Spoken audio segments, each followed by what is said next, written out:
कवितेचं नाव आहे स्त्री म्हणजे कोणालाही न कळणारी.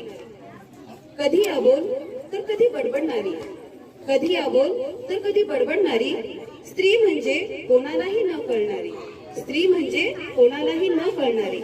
कधी बापाची लाडकी राजसलेख, माहेरी काहीच काम न करणारी. उंबरठा ओलांडताच सासरचा अचानक जबाबदारीने वागणारी. स्त्री म्हणजे कोणालाही न कळणारी. माहेरी उगाचच लटके रुसून बसणारी, सासरी पोचरी शब्द बाणही पचवणारी. आई बाबांशी बोलताना मात्र हास्यामागे अश्रूंचा सागर लपवणारी. स्त्री म्हणजे कोणालाही न कळणारी. आजारी असली तरीही काम करणारी, संसारात तीव्र चटक्यांकडे दुर्लक्ष करणारी.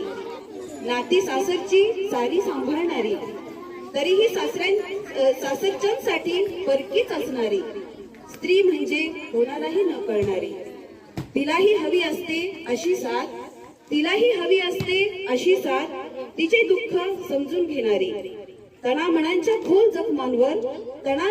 खोल जखमांवर मायेने हळूवार फुंकर घालणारी, मायेने हळूवार फुंकर घालणारी.